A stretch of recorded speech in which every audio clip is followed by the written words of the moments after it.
Um dos maiores artistas do Brasil, Ziraldo Alves Pinto, morreu neste sábado, 6 de abril de 2024, em seu apartamento na zona sul do Rio. Ele tinha 91 anos e morreu dormindo por volta das 15 horas. A informação foi confirmada pela família do artista. Ziraldo foi um dos fundadores do jornal O Pasquim nos anos 60, que marcou a oposição à ditadura no Brasil.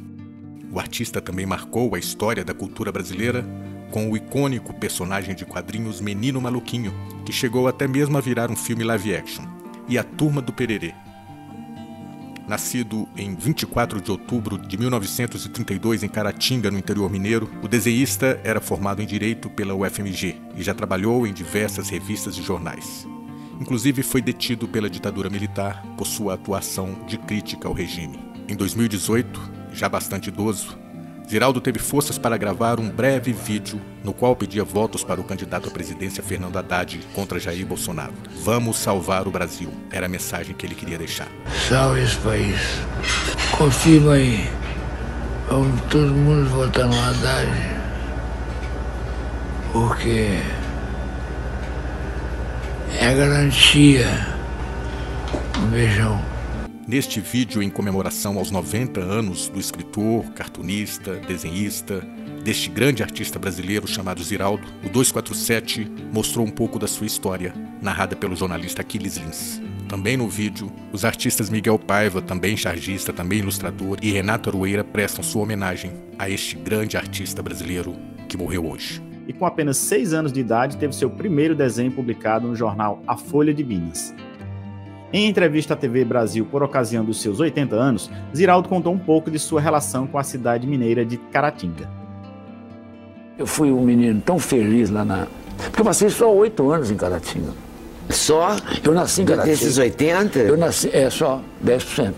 Eu nasci em Caratinga e fui para Conselheiro Pereira, para o Lajão. Conselheiro, ali no Vale do Rio Doce. Então eu passei os primeiros anos da minha vida no Vale do Rio Doce, à margem do Rio Doce. Em 39, 40, eu voltei para Caratinga. E saí de lá em 48. Então eu passei os 8 anos mais fantásticos da existência humana, que é a saída da infância e a entrada na adolescência. Dos 8 aos 16. Dos 8 aos 16. Mas trouxe então, Caratinga na alma e na vida toda. Eu desenho. Eu achei que você tinha vivido a vida inteira em Caratinga. Não, mas eu desenho. Você tinha só saído para Belo Horizonte estudar, eu desenho, né? a rua principal de Caratinga de 1 quilômetro, casa por casa, ainda tinha quem morava nela. Eu não sei quantas casas tem na minha rua, que eu moro há 30 anos nela aqui no Rio. Não sei mesmo. Em 1958, Ziraldo se mudou para o Rio de Janeiro, quando passou a trabalhar na revista O Cruzeiro. Em 1960, lançou A Turma do Pererê, primeira revista em quadrinhos nacional de um só autor. Apesar de ter alcançado uma das maiores tiragens da época, Turma do Pererê foi cancelada em 1964, logo após o início da ditadura militar no Brasil. Em 1960, Ziraldo recebeu o, entre aspas, Nobel do Humor no 32º Salão Internacional de Caricaturas de Bruxelas e também venceu o prêmio Megan Tiller, principal premiação da imprensa livre da América Latina. Ziraldo foi um dos fundadores e, posteriormente, diretor do periódico O Pasquim, um tabloide de oposição ao regime militar. Com uma tiragem inicial de 20 mil exemplares, o Pasquim atingiu a marca de mais de 200 mil em seu auge, em meados dos anos 1970, se tornando um dos maiores fenômenos do mercado editorial brasileiro. Em 1970, a maior parte da redação de O Pasquim foi presa, depois que o jornal publicou uma sátira do quadro do pintor Pedro Américo, que mostra o imperador Dom Pedro I às margens do rio Ipiranga. Os militares esperavam que o semanário saísse de circulação e seus leitores perdessem o interesse, mas o Pasquim seguiu firme.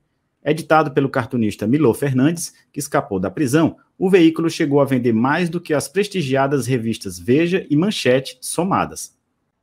A redação do Pasquim foi alvo de 2 atentados à bomba, um em março e outro em maio de 1970. Além disso, bancas que vendiam jornais alternativos como o Pasquim também passaram a ser alvos de atentado à bomba.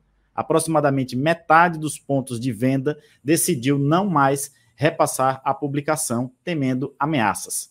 Era o início do fim para o Pasquim. Sua última edição foi publicada em 11 de novembro de 1991.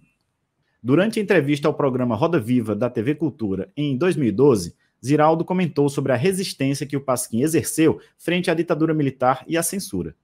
A gente tinha, na época do Pasquim, na época da ditadura, quer dizer, todo mundo silenciado, nós todos tivemos o privilégio de não ficar calados, quer dizer, de não engolir o que os caras queriam enfiar pela garganta da gente. E isso é muito salutar, entendeu? Então, as pessoas que foram para o Pasquim foram porque acharam um espaço para poder desenvolver a sua indignação.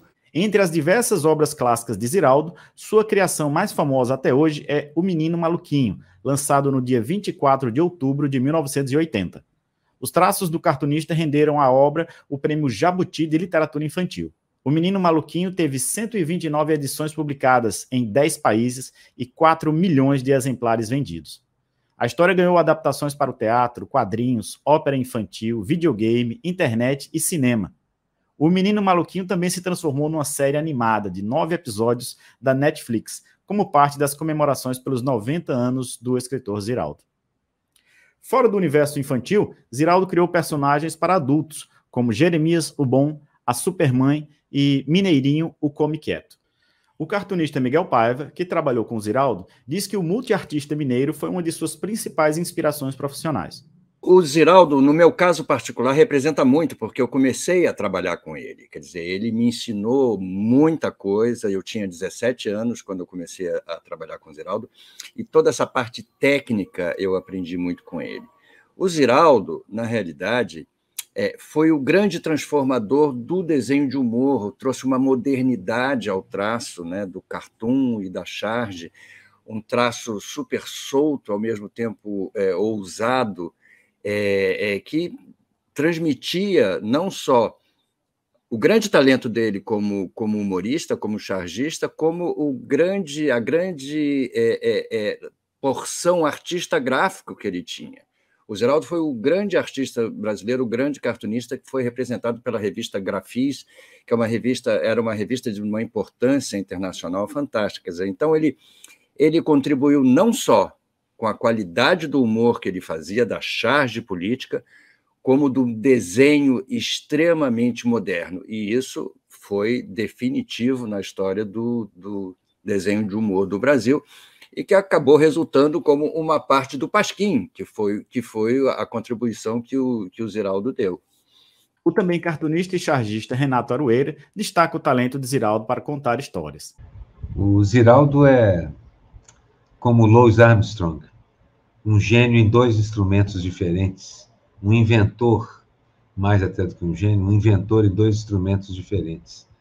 Porque o Ziraldo, além de ser o designer espetacular que ele é, um desenhista, inventor de texturas, inventor de traços, de abordagens, de perspectivas, de composições, ele é também um grande contador de histórias e fez uma quantidade de histórias infantis e infanto-juvenis, desde os roteiros de quadrinho como Pererê e outros, até mesmo as histórias dele para crianças, as invenções como Flicts, como O Menino Maluquinho e tantos outros.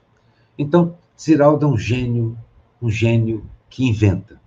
Nem todo gênio inventa, ele é um gênio que inventa.